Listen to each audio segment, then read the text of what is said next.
So we will be talking about one story of a man na grabe yung kanyang pagbabago. No, nung makilala niya si Jesus, matindi yung nangyari sa kanyang buhay.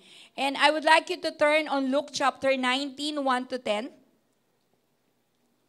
So kaninang story to? Kay Zaki. Kay Zacchaeus. Okay? Kay Zacchaeus sa Tagalog. Okay? This is the story of Zacchaeus. At titingnan po natin yung story niya in Luke 19, 1 to 10. Okay. Sabi po dyan, Jesus entered Jericho and made his way through the town. There was a man there named Zacchaeus. He was the chief tax collector in the region, and he had become very rich. He tried to get a look at Jesus. Ayan, dumaan po si Jesus.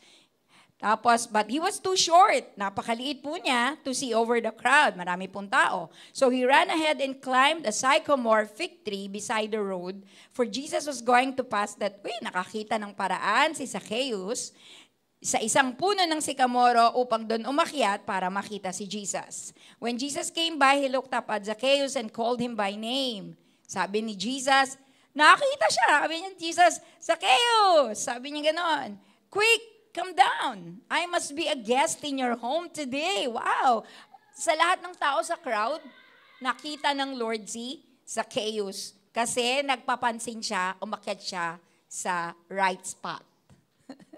He got the right spot. Amen? Pag nagpapapansin tayo sa Panginoon, you will be in the right spot. Amen? And the Lord would notice you. Kasi totoo sa puso mo na hinahanap mo siya. At sabi nung ganun dito, quick, come down. I must be a guest in your home today. Zacchaeus quickly climbed down and took Jesus to his house. In great excitement and joy, tuwa si Zacchaeus na sinabihan siya ni Jesus na pupunta ako sa bahay niyo. I want to be a guest in your home. So tuwa siya. But the people were displeased. Si Zacchaeus lang natuwa. Yung mga tao hindi natuwa. Naku, mamaya malalaman natin bakit hindi natuwa ang mga tao. The people were displeased. He has gone to be the guest of a notorious sinner. Oh, ano kayang ibig sabihin ng notorious sinner? They grumbled. Meanwhile, Zacchaeus stood before the Lord and said, I will give half my wealth to the poor, Lord. And if I have cheated people on their taxes, I will give them back 4 times as much. Jesus responded, salvation has come to this home today, for this man has shown himself to be a true son of Abraham. Amen? And our title for today is, Jesus values you and your home. Pinapahalagahan ng Panginoong Jesus, ikaw at ang iyong tahanan. Amen? Mag-recall nga tayo, anong uri ng tahanan meron tayo na ating iniwan pansamantala upang pumunta dito? How do we describe magulo? Diba? Hindi na naligpit yung mga inilabas na mga damit. Medyo may mga errands na hindi natapos. At sinabi mo, mamaya, ha? Mamaya, pagbalik ko. Pero it's more than that. It's the people living in the house. Hindi yung bawat sulok ng bahay lang, kundi yung bawat nakatira dun sa tahanan na yun yung pinapahalagahan ni Jesus. Sabi mo sa katabi mo, ikaw yon. Bakit? Kasi nakakita tayo ng isang point dito, no? Isang factor dito sa ating binasang story. Una, Jesus Christ wants to be a guest in your home. Amen? Mahalaga ang tahanan mo at ikaw na nakatira sa tahanang yan sa Panginoong Jesus. At gusto niyang pumunta, bumisita sa tahanan mo. Amen? Gusto niyang pumunta, pumasok sa tahanan mo. Siguro kung si Jesus yon, literal, di ba? Lord, ayusin ko muna yung bahay ko, ang gulo eh. Iniiwan ko madumi eh. Di ba? Pero si Jesus, kapag sinasabi niya yun sa bawat isa sa atin, na I want to visit your home, meron siyang gustong sabihin sa atin. Meron siyang ibang pinapakahulugan sa atin.